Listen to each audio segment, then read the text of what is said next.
Sok sok.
Donya ya donyaku bondo ya pandhaku Mas Patik Raja Dewaku. Aduh Amirah, aduh pinten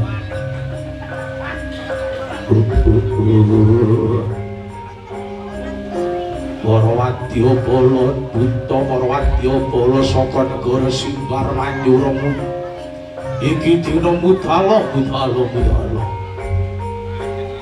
Dana kalaning aku munggah ana ing Kahyangan Suralaya jaluk Adi Dewi Supraba kanggo jatuh kramaku ana ing jagat raya gede.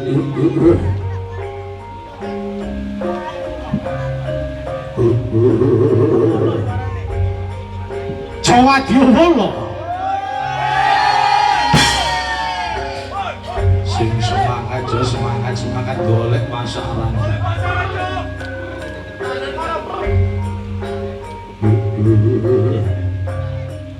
Apa wis krasa apa durung?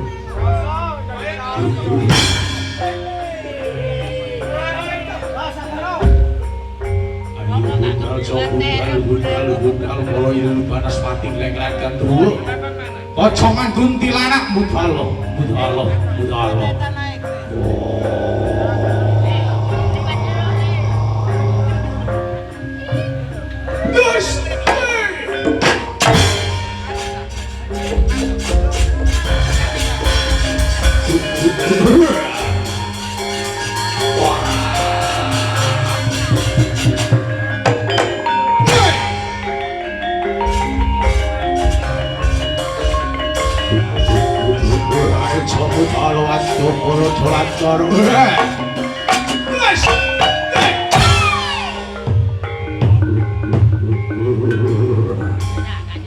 Yusi semangat jo.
Yo melo aku. Iya, iki gedang duduk kan jam-jamane ngomong lah. Atos pisan. Ayo. Gak apa-apa sing semangat iya kan semangat timbangane winginane terapi ruku kan. Kayak jejeran kan terapi gerubyuk ngono. Aku nang omah saiki bakul cecek kan.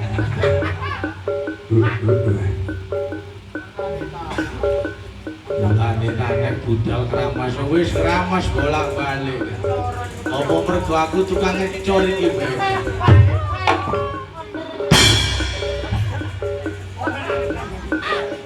Oh, pengedram gawan.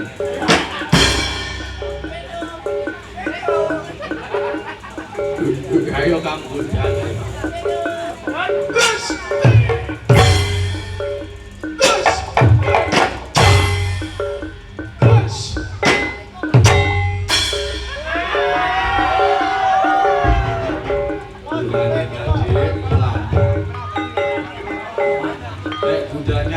Pikiran si gagak ditinggal bisa. Aja kok pendem dhewe susah gendeng kan.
Nanti lo mas melok nanti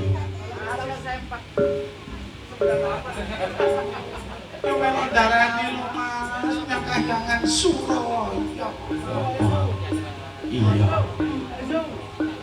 iki monitor iring aku kok dungaren sih mas ini koyo ngene wis gak apa-apa aku lo kate bakul sempak mas. Lalapo mula sempakku tak candel nang setir ojo ngawur sampai dikandakno RT Pak. Udah iya kok mas udah iki wayang mas nek ngene iki wayang aku kate rao-raoke. Karaoke. Apa iku? Mic LC. Mic LC lo mas. Iya. Sing gawa biasa sapa sing nyaron lo mas cak blas.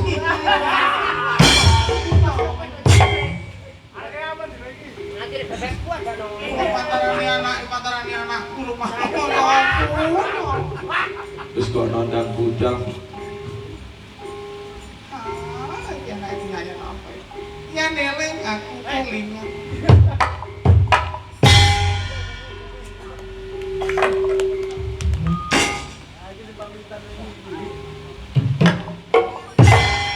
Wis apa maneh? Iki sing kasus iki. Iki kasus lho. Aku sing melok ngrem menang Prambon iki. Jenengmu sapa? Ica Selo lho, Mas.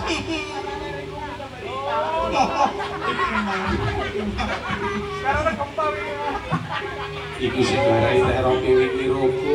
Iki Mas garai teroke ruku iki.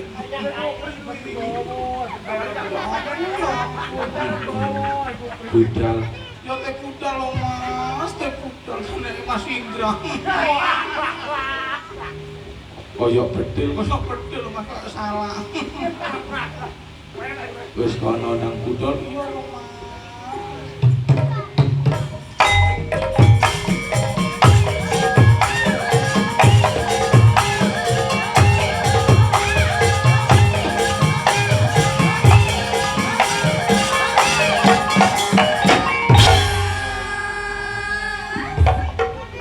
iki sapa? Tunggu. Ya sedih. Oh. Genduwun tas gede. Heeh, duwun tas sedih. Te nanti Eyok. nanti eyok Ambek budal budal. ah iya budal Budal. Dolek pancah.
Kula gelar wonten pundi negari kangge pura bukani kondo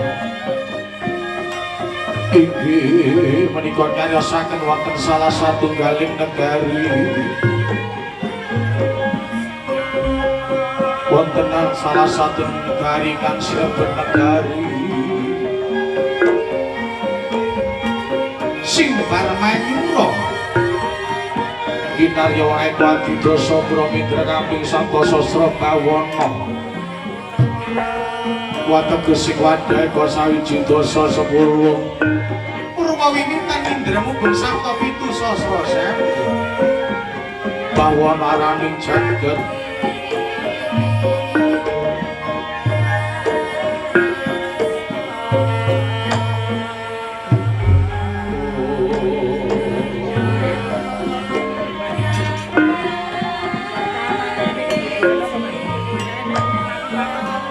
Oke pas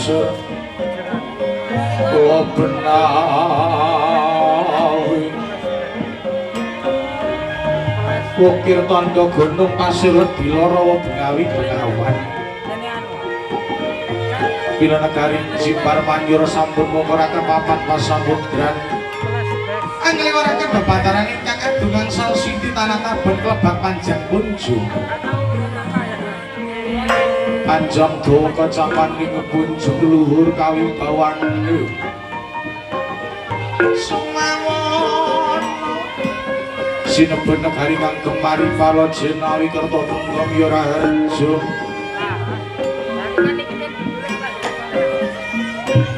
apa tanda bukti bila negari Simbar Manyura negari ingkang reja manunggaling sagung sentana sampang katinggalan kerumunan.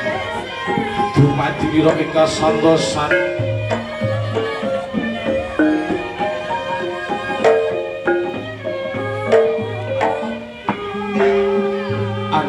wekdal menika tanyarosaken wonten ing lintu negari Asmande. Yana simbar manyura manggatipun jantur sedina mangsa Maria. Yana simbar manyura manggatipun jantur sedina mangsa tutuka ngono percenganing Suradanawa. Rambataning kayu palwaga endang-endanging priyayi wadon.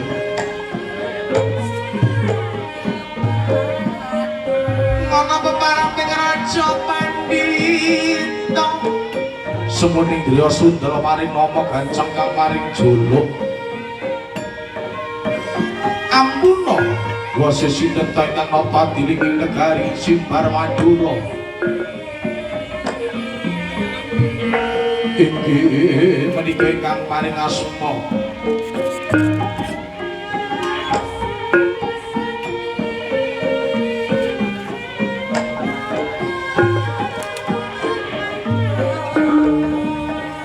Prabu.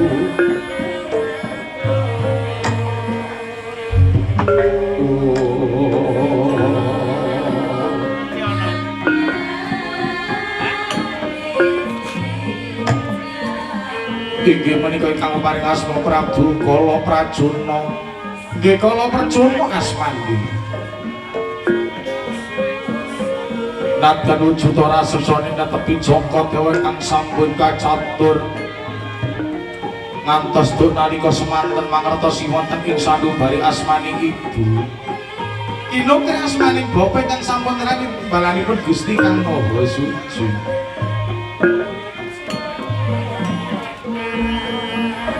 Nadyan wujude raseksa ning mengayomi dhateng para kawula ing negari Simbar Manyura. Pemenindakaken amung sepadane manungsa. Remen tumindak leres dhateng para kawula ing negari Simbar Manyura. Wasang Prabu Kala Prajana. Panggihira lenggah wonten ing Singgasana Keprabon. Awit bebasaning Sang Prabu Kala Prajana. Umpamiyang tiang dedagang tanah wonten Aruginde.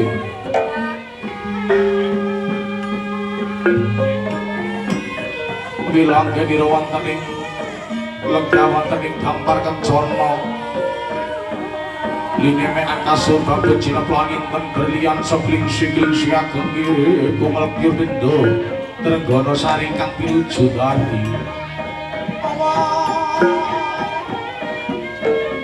Laika lenggasa ngandhaping Sang Prabu Kala Prajana.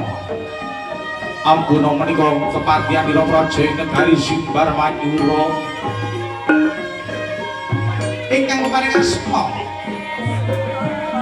Rakyana Pati Sekibu Mantra. Dasar mangertosipun di pangananipun tiyang anem sumawana kerep mangertosipun di pangananipun tiyang sepuh.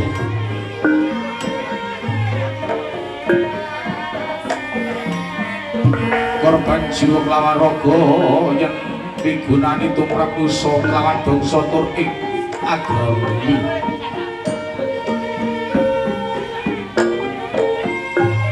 Awila sawanira ing negari Simbar Manyura.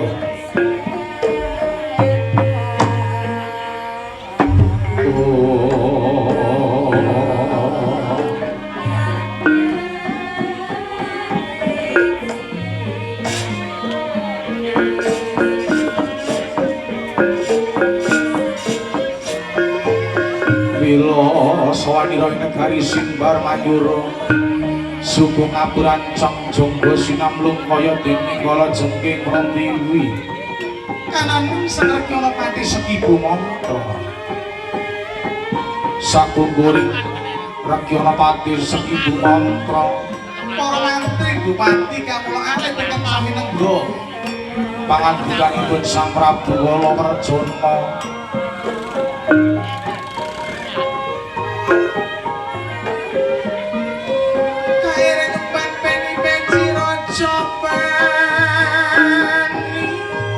ingkang sami budaya jejegetan srimping banyak to dalang arga derma ita sinau ngelelu kono pinukul para pujangga sarwa larasing gendhe ganda kesuma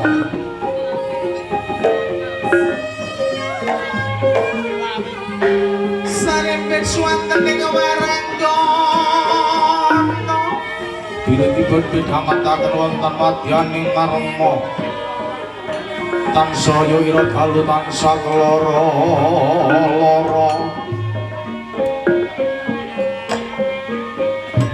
wancining titiyani pandaya sira-pira kekayonan datang wonten kayon ingkang pinuja basanirana ingkang pinuju lumampah leres dinten pati malem anggara kasih ana gruduk magruduk tindreming para wadya bala ing negari Simbar Manyura sanggane para wadya bala kang sange nangga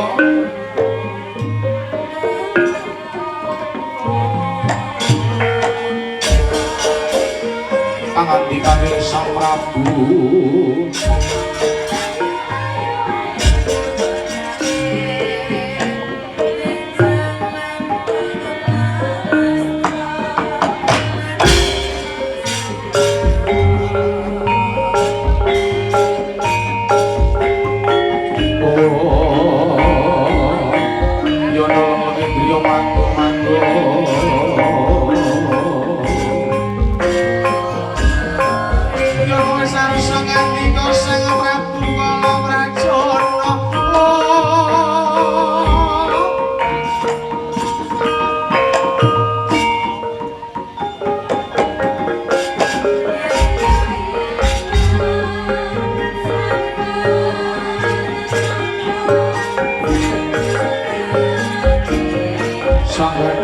Yo boleh kang sami Naraseba Sang Prabu wisan sangandika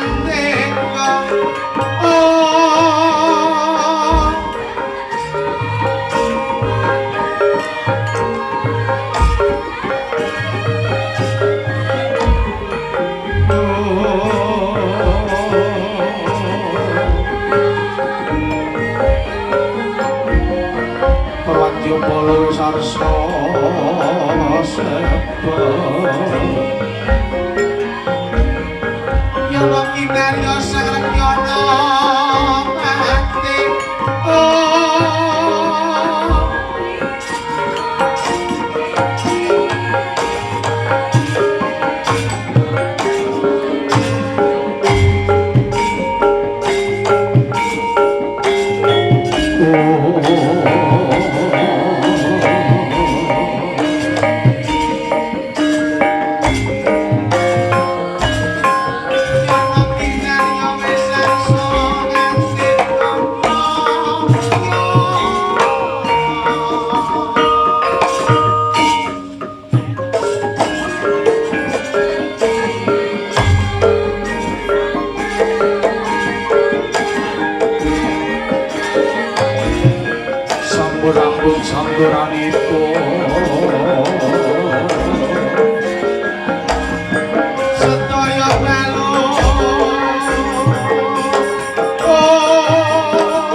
Adya kang sami mungkin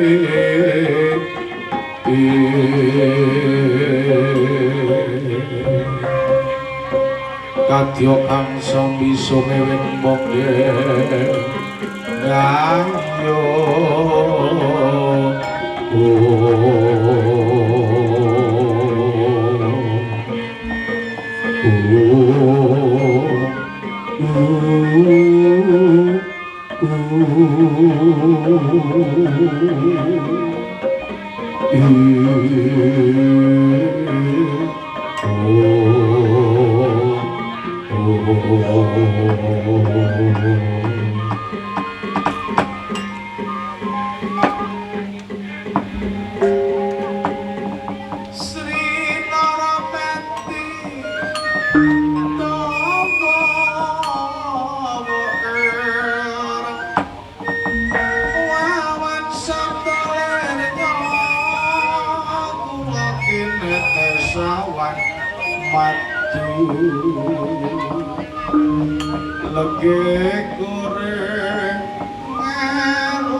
Dunya ya dunyaku bondo ya pandhaku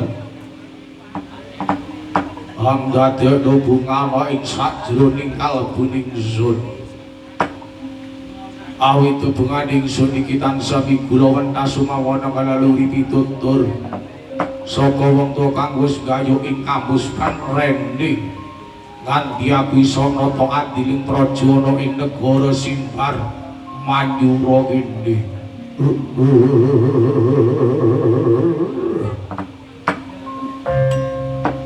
Mula penganti parmani tekan semunuga kang sun bijana ana pangayoman dipun kakang Yayi Sekibu mantra Ata kanthi raharja prapta marana ing negara Simbar Manyura kene Yayi Sekibu mantra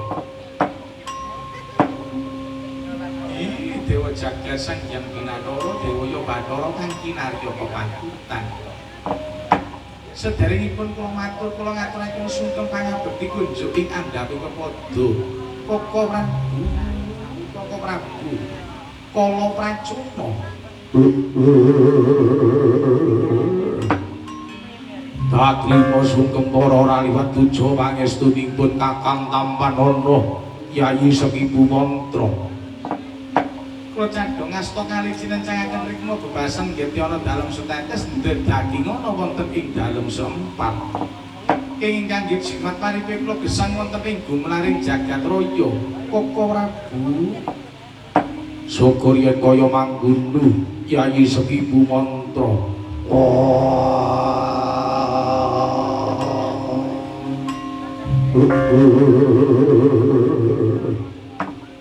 Sinuwun kosok angsul dumateng panjenengan. Menapa panjenengan menika manggeni wonten ing bakuni keselamatanipun gesang nata wonten ing adiling praja negari Simbar Manyura niki Koko Prabu.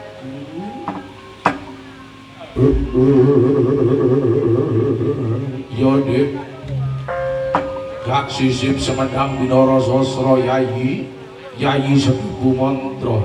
Dimas kaya-kaya ben kakang iki manggon ana ing baguni keslametaning urip umpama manungsa urip ana ing gumlaring jagat raya kang luwih penting upaya kanani keslametaning urip ana ing alam padang nganti besok ana ing alam baka Yayi Sekipu Mantra. Lah perkara derajat pangkat sugih kelawan miskin besok miskinari saka peparingi Gusti Kang Maha Dumadi Yayi Sekipu Mantra. Kasinggihan dawa dalem pokok kados-kados atur panjenengan menika mlebet wonten ing sanubari rai panjenengan pun Sekipu Mantra Koko Prabu syukur yen kaya mangkono Yayi Sekipu Mantra bilih rai panjenengan Sekipu Mantra manggeni wonten ing bakuning kalepatan kula nyuwun agengipun samudra pangaksana Koko Prabu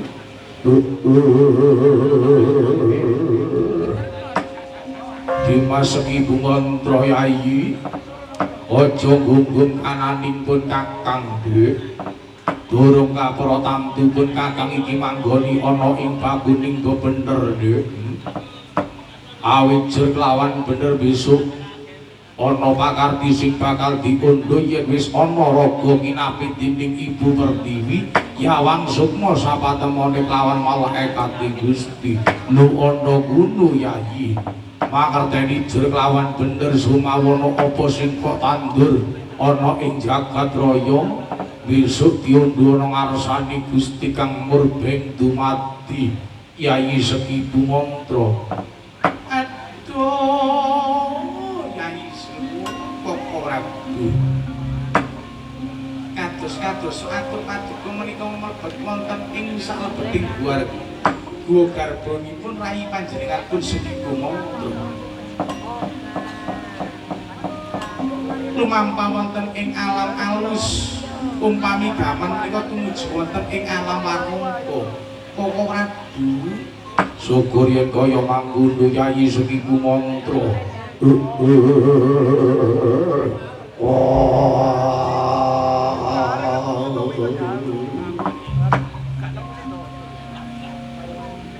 kaya apa Dek ora ana sing tak ajak nata rereketaning bangunan Sumawana kompake kawula kang ana ing praja Simbar Manyura kene mung kejaba jenenge si Adi Yayi Sekipu Mantra Dek kaya apa kawula apa ora ana sing dengki meri apa padha nglaksanakna parentahku Yayi uga pembangunan ing negara Simbar Manyura kene Dek kaki kondo marang pun Kakang Yayi Sekipu Mantra Dimas Koko Prabu aja waran Yayi bilih panjenengan medharaken kawontenan kawula ing praja Simbar Manyura meniki mboten wonten ingkang drengki meri jowal jawil menakil menika mboten wonten Koko Prabu sami nglaksanakaken parentah panjenengan Nadyanto negari Simbar Manyura menika negari alit kiwala ninging kangge conto dhateng lintu negari Koko Prabu aduh mira aduh inten syukur yen kaya mangkono Yayi Sekipu Mantra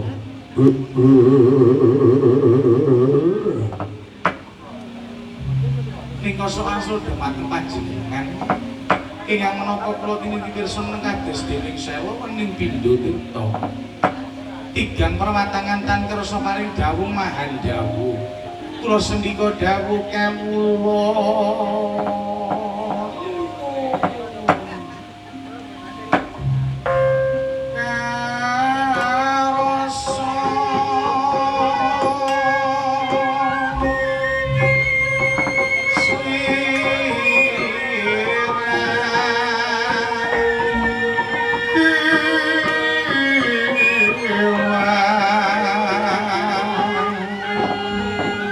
Cerita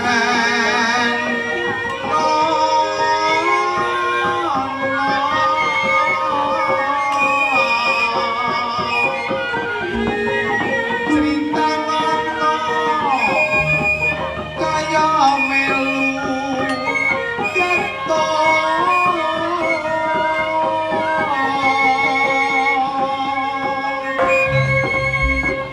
jroning madya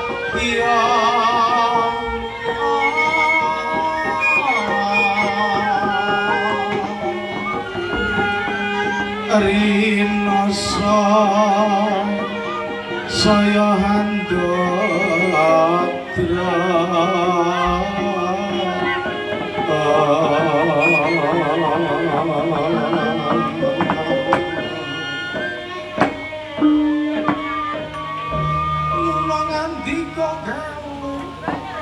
Sang Prabu kala prajana miyos wonten ing dosa sastraning sigra mendelira dalem saat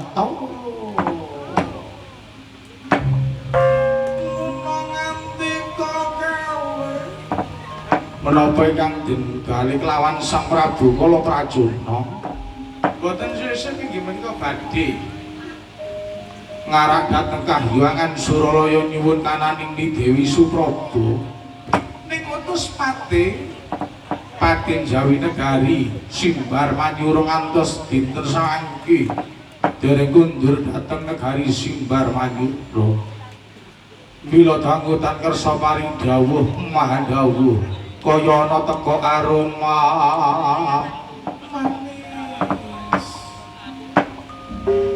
ana netra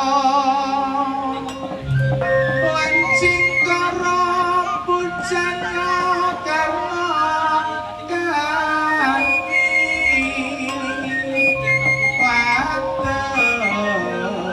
ira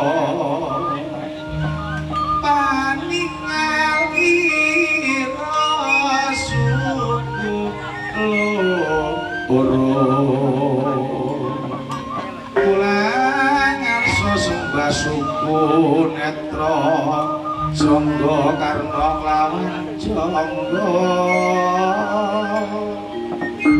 ora ana guru nira sejati mung kejaba wong tuwa sira dhewe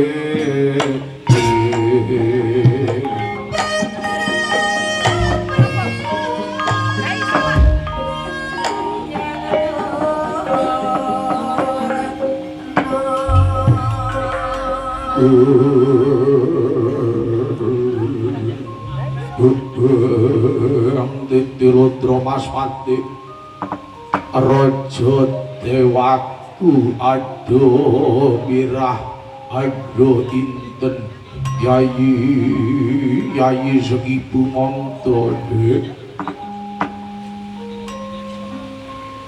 wis mangerteni apa durung sing dadi sungkawanipun Kakang Dimas tegesing telung perwatangan ateges seprapat jambun Kakang ora paring dawuh wis mangerteni apa durung sing dadi darunaning penggalining Sang Prabu kala prajana yayi sekibu mantra Dimas Dewa Jagasan yang Binatara Dewa Yobatara kang ngarya pepatukan Koko Prabu kula mangertos saking pundi bilih panjenengan boten paring tiniti pirsa dhateng kula pun sekibu mantra Yayi sekibu mantra wonten dawuh Koko Prabu ngertenono dik ya iki dina aku kasmaran kelawan salah sawijining widodari kang ana ing Kahyangan Suralaya yayi sekibu mantra ingkang jejuluk sinten Koko Prabu ora ana maneh yaiku kang aran Dewi Supraba yayi sekibu mantra Dik Koko Prabu aja nawaran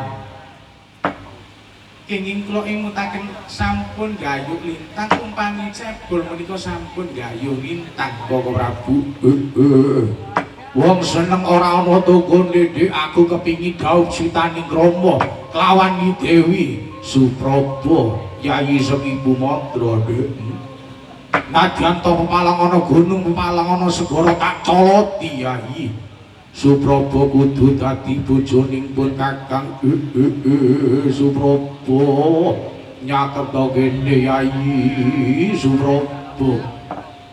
Koko Prabu kula aturi emut Koko Prabu sampun wonten serat menika bilih dewa kelawan dewi raseksa kelawan raseksi Hapsara kelawan Hapsari ngaten Koko Prabu. Gak iso Dek, gak iso Yayi. Iki dina kudu Suprapa kudu dadi bojoku nek kene Suprapa tak kudang ana ngarsaning pun Kakang Yayi. Yayi Suprapa kene dek tak kudang kene Yayi tak kudang. Koko Prabu imut Koko Prabu kula menika seki pumantra sange Suprapa.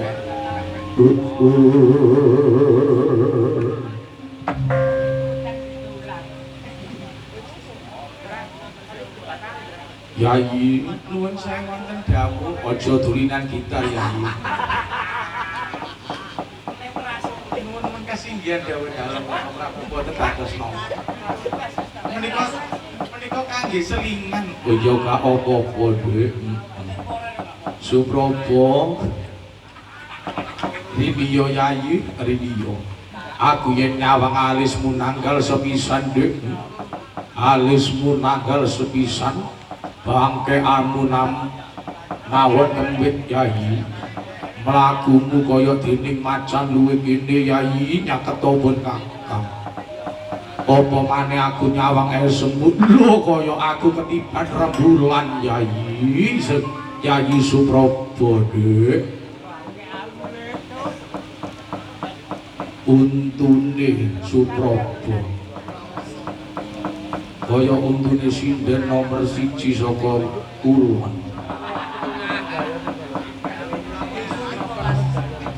Koko Prabu emut Koko Prabu Gak iso Suprapa rindiyo tak kudang Suprapa ayu dhewe gak ana tunggale wong gendeng gak pati Jawa.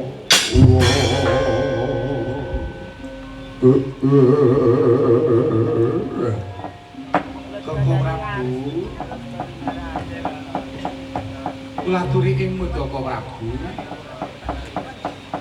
Aku yen wis kadung kasmaran kaya ngene Suprapa lho. Aja cacak segara, aja cacak gunung sing malangi lakuku. Lakon tak jeguri segara sepira jerone tak jeguri.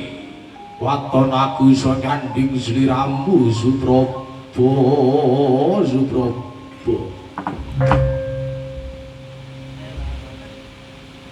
Nuwun kasinggihan dawuh dalem panjenengan menika lak sampun putus paten Jawi Negari. Sowan dhateng Kahyangan Suralaya nyuwun kananing Mi Dewi Suprapa. Lati Allah Ardo mirah ado inten. Apa aku iki wis linglung kaya wong gendeng nek gak iso rabi kelawan Mi Dewi Suprapa Dek. Pati sekipu mantra Dek. Tutna lagu candraku munggah Kahyangan Suralaya botoning rabi kananing Suprapa.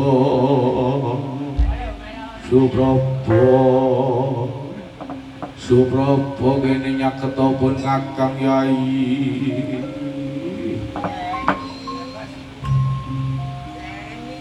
Koko Prabu panjenengan menika ratu sampun kadekser kananing panjenengan nata adile negari Simbar Manyura.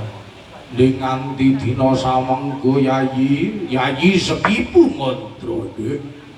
Durung ana bali penglamaran saka Kahyangan Suralaya aku ngutus kananing pati njaba negara Simbar Manyura. Oh iya. Dereng rampung anggenur imbal wacana Gendurasa. Sinten to ingkang nyirupepeh? Nyirupepeh.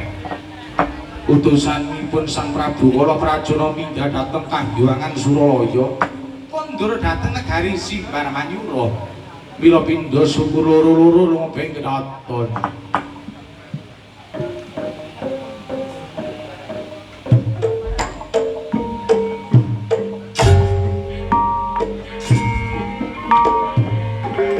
Monggo Prabu.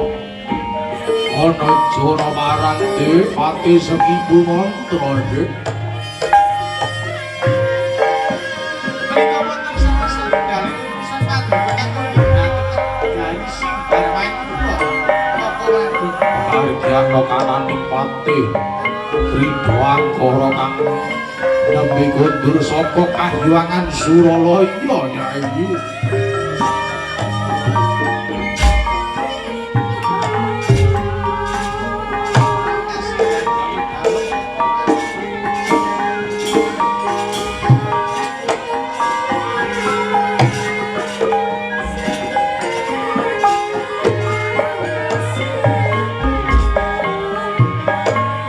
Amidun amit. Kula Rekyana Pati Ridho Angkara ingkang sowan amidun amit.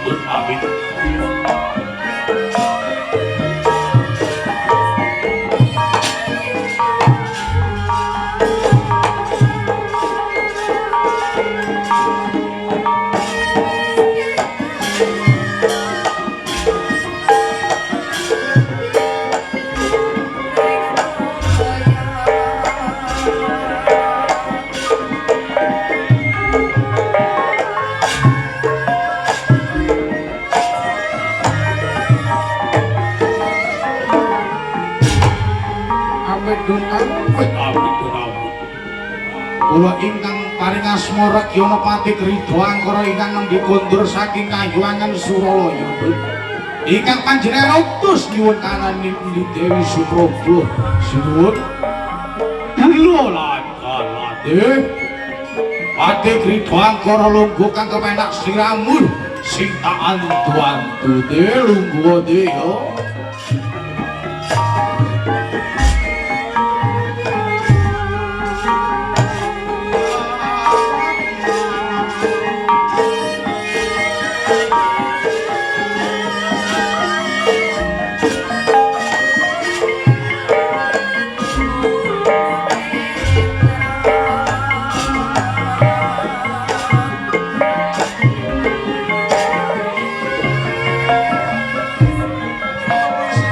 Lungguh ini saking kumangku.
Sampun kula darosaken wonten ing Kajeng Kanda.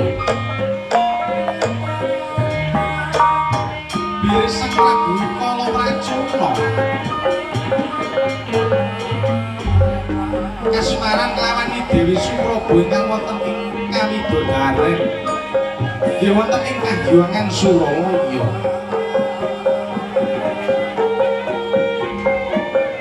Ngantos kratos rawuhne putusan injil saking Simbar Manyura ingkang inggih dhateng Kahyangan Suralaya. Rakyana Pati Ridho Angkara.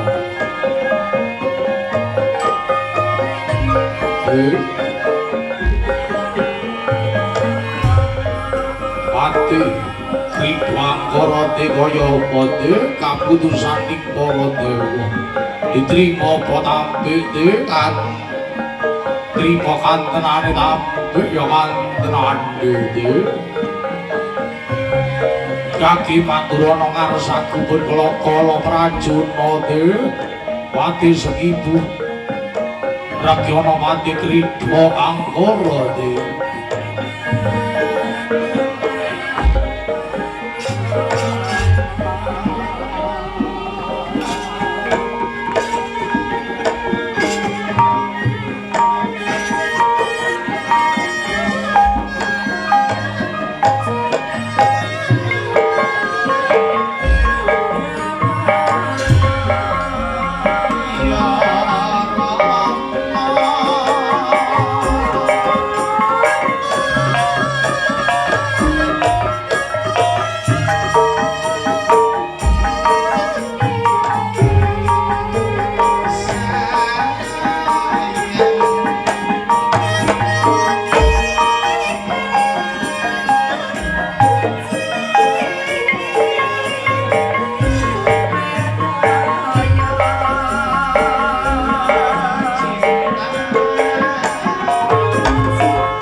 Anggen ana ing sajroning kalebun ingsun Sang Prabu Kala Prajana kaya dene utusaku Pati Jogaya patining para kawula ing Simbar Manyura kene Rakyana Pati Krida Angkara kaya apa kaputusaning dewa diterima apa ditolak kanane panglamaraning Prabu Kala Prajana kang arepna Dewi Supraba Rakyana Pati Krida Angkara kake kandha marang pun aku ya sinuwun Prabu Kala Prajana Pati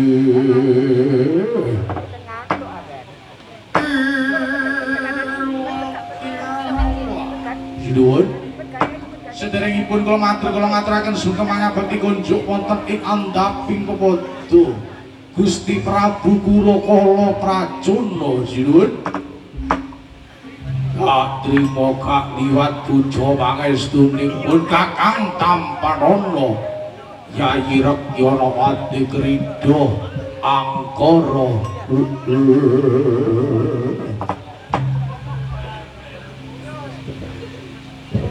inggih kasihan dawuh dalem kula cadhong asta krawe jinencangaken wonten rikma bebasan Getyana Talang setetes ndhet daging ana wonten ing dalem Sempalut ingin kangge jimat paripiglo kesang wonten ing gumelaring jagat raya kangge jimat gesang wonten ing negari Simbar Manyura mriki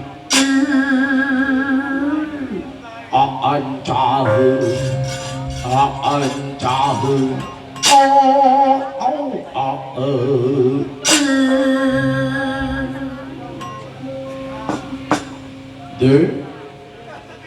kaki matura trima patampik karwane yen diterima kapan anggonku ngarak menyang Kahyuangan Suralaya yen ora diterima tak gawe iki segara getih sarah mayit kanane Kahyuangan Suralaya Pati Krida Angkara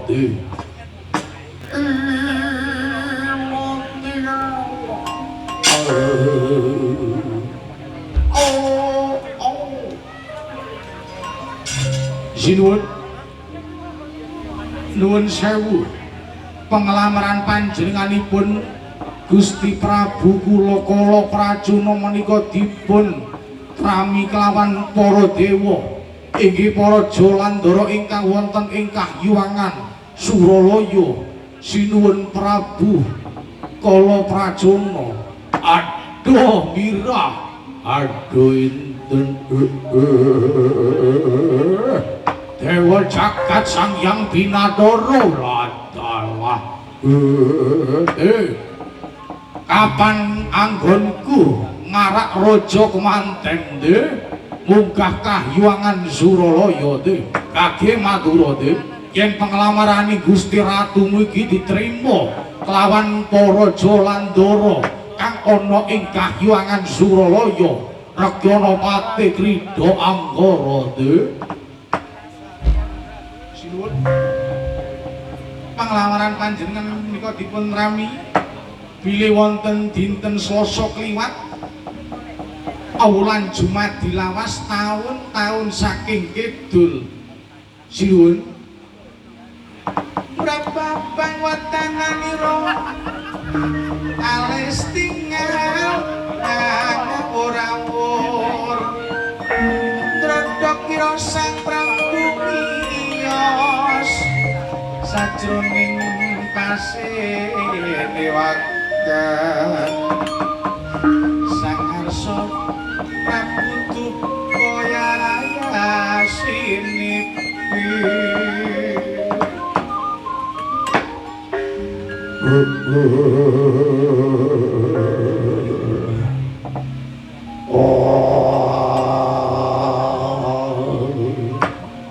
olehmu goblok olehmu gak pati Jawa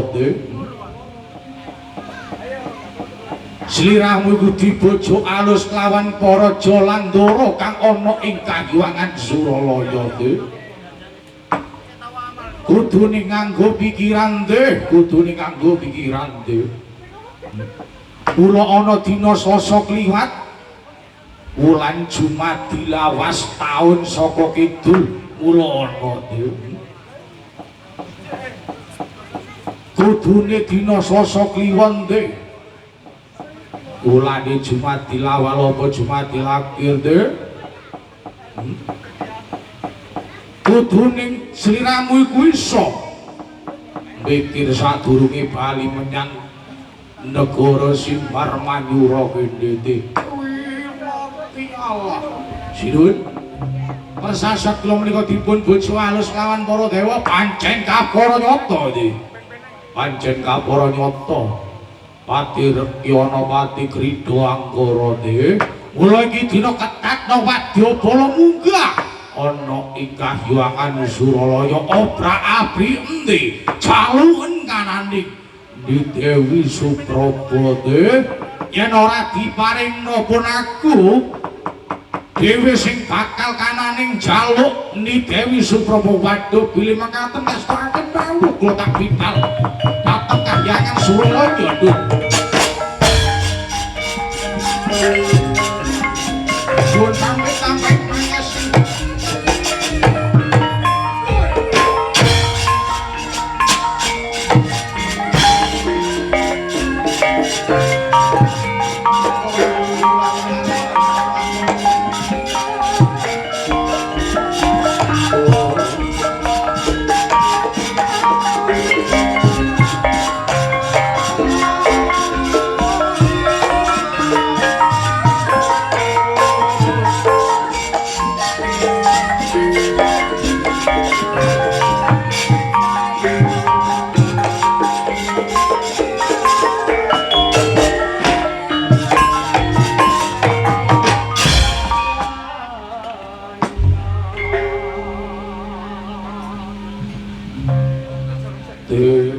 Pati Sekibu Mantra wonten dawuh Kaka Prabu wonten dawuh oleh goblok Rekyana Pati Krida Anggara.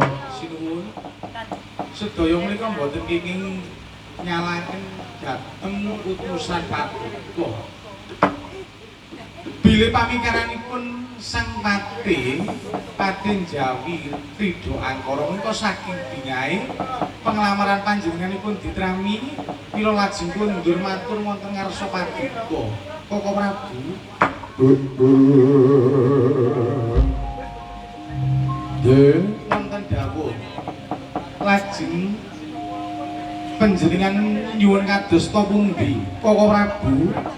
Iki dina de Ketata Wadyabala aturan barisan siji-siji aja ana nganti singari kawula ana ing negara Simbar Manyura kene de munggah kayuwangan Suralaya jaluk kananing Ni Dewi Supraba yen ora diparingno de gawin rusak ananing kayuwangan Suralaya de Pati Krida Pati Sekibu Mantra Yayi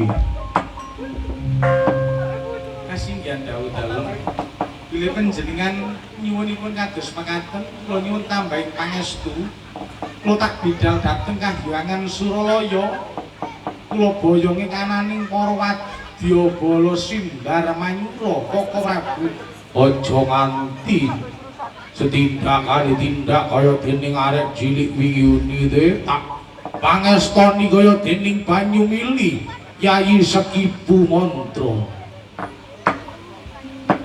Oh iya